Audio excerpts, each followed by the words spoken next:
qual é a etapa mais importante num processo de redução de INSS de obras na Receita Federal? Esses dias fizeram essa pergunta para mim, eu achei ela tão interessante que eu resolvi trazer aqui para vocês e compartilhar o meu pensamento sobre essa pergunta. Então, já fica comigo nesse vídeo se tu quer saber qual é a etapa, na minha opinião, mais importante que tem para tu conseguir uma redução lá no INSS de obras. Mas se tu caiu de paraquedas aqui, deixa eu me apresentar. Meu nome é Celso, eu sou engenheiro civil, eu sou especialista em regularização de imóveis, sou especialista em redução de INSS de obras de pessoas físicas e toda segunda-feira tem um vídeo novo no canal, justamente para te orientar com relação à redução de INSS de obras e como é possível conseguir, né, um desconto no imposto mais caro que tem da construção civil. Então, se esse tipo de assunto te interessa, já fica comigo nesse vídeo aí até o final, já curte, já comenta, já compartilha lá no grupo da família, no grupo dos amigos, no grupo do trabalho. Quanto mais pessoas tiverem acesso a esse tipo de informação, mais imóveis regularizados e menos impostos nós vamos estar pagando aí para o governo, tá certo? Então, já curtiu, já comentou, já compartilhou? Então vamos embora para o vídeo, vamos embora para o assunto que eu vou te falar aqui. Qual é na minha opinião, um dos pontos chaves que a gente tem que se atentar para se conseguir a redução do INSS de obras.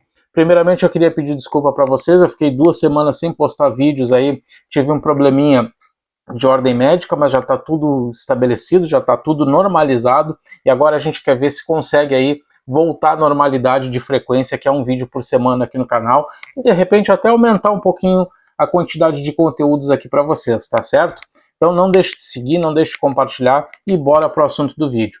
Gente, esses dias fizeram essa pergunta para mim, né, e eu achei ela tão interessante, porque na verdade o que acontece? Quando a gente fala em regularização, quando a gente fala regularização de obras na Receita Federal, e principalmente quando a gente fala em redução de INSS de obras, todas as etapas, na verdade, elas são importantes. Por quê? O que acontece? Na minha opinião, uma das etapas chaves, que eu acho que a gente tem que mais se atentar e que vai mandar em todo o imposto que tu tem para pagar, é na abertura do Cadastro Nacional de Obras. Tá? Essa, para mim, respondendo já a pergunta, né, é a etapa principal, apesar de serem todas elas importantes. E por que eu digo que todas elas são importantes e por que eu dou ênfase que a mais importante, na minha opinião, opinião do Celso, como especialista em redução de INSS de obras, é a abertura do CNO.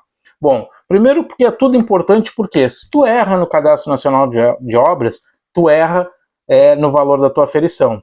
Se tu erra nas datas no momento da aferição, tu pode estar jogando dinheiro fora, né, e tá pagando a mais do que o necessário. Então, tudo isso é importante, é relevante, mas por que eu destaco a abertura do Cadastro Nacional de Obras? Porque toda a base de cálculo da Receita Federal é feita pelo CNO, pelas informações que tu cadastra no CNO. Então, se tu está pensando numa decadência, seja ela total, seja ela decadência por área, seja ela decadência por data, né, qualquer tipo de decadência que tu esteja pensando, tu tem que saber qual a data correta de abertura do teu CNO, tá certo? Porque isso influi diretamente no período, na maneira como o sistema calcula o valor a ser cobrado para ti.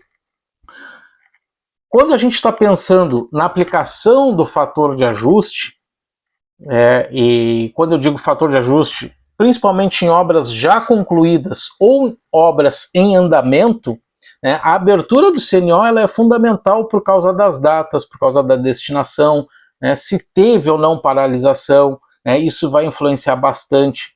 Vou dar um exemplo clássico do que aconteceu comigo essa semana.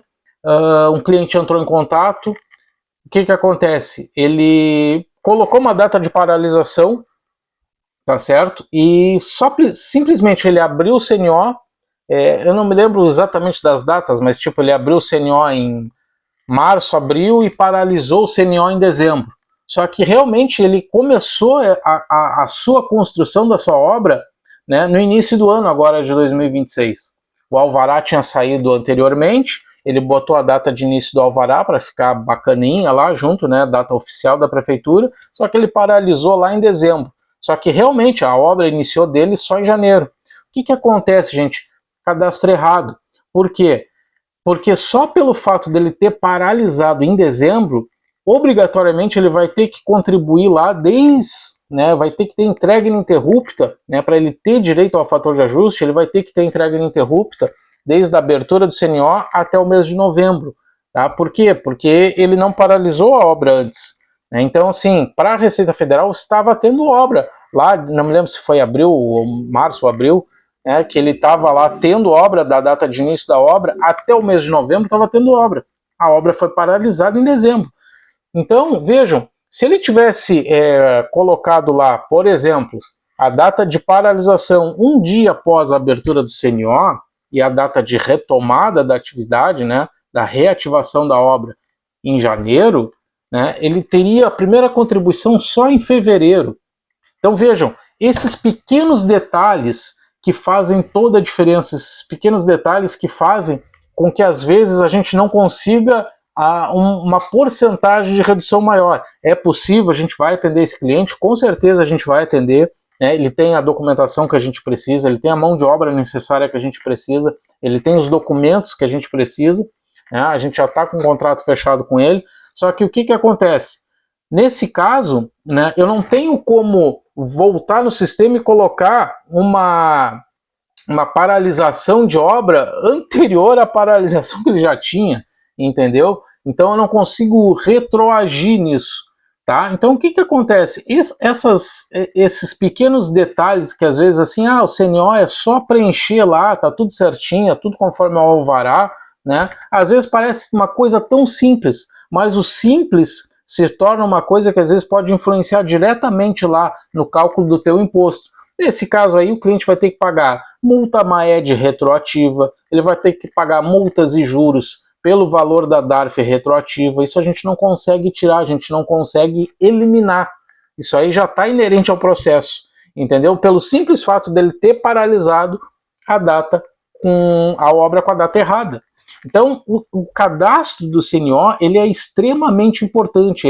Apesar de ser aparentemente ali 7 passos simples de serem feitos, se eu não me engano é 7 passos simples de serem feitos, a gente tem que cuidar. Muita gente erra quando a obra é antiga e nunca passou pela Receita Federal, coloca a obra existente, ou quando tem obra e um acréscimo, mas a primeira parte nunca passou pela Receita, aí coloca só existente e acréscimo, só que aí sai a CND lá só com a parte de acréscimo. Tem algumas coisinhas que só realmente quem vive o dia a dia, quem pratica isso diariamente ali com seus clientes, tem as manhas para fazer, sabe? É difícil? Não é difícil. Qualquer pessoa pode fazer? Qualquer pessoa pode fazer. Mas aonde tu errar, tu pode estar ou encarecendo o teu INSS de obras ou caindo em fraude fiscal. E ninguém quer isso.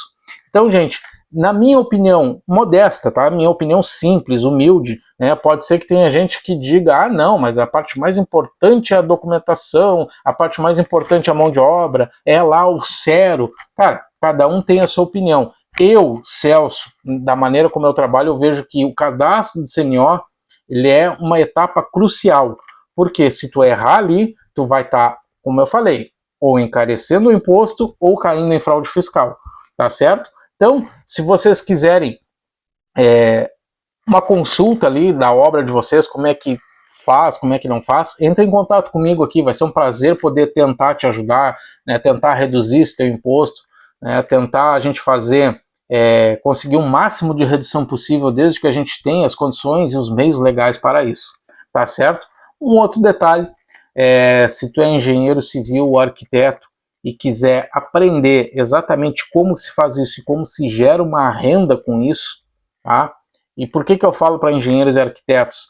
Porque geralmente são as pessoas que mais teriam que saber disso e que estão mais diretamente ligadas a isso, tá? Se vocês quiserem saber mais como atuar nesse nicho de mercado e atender melhor os clientes de vocês, entre em contato aqui comigo, porque o método EAR, Engenharia Alta Renda, está com as vagas abertas e vai ser um prazer te ensinar a trabalhar com isso, tá certo? Então, eu espero que o vídeo de hoje tenha feito sentido para vocês, que vocês tenham gostado realmente do vídeo, e nos vemos na próxima semana, se Deus quiser. Tamo junto, um abraço, fui!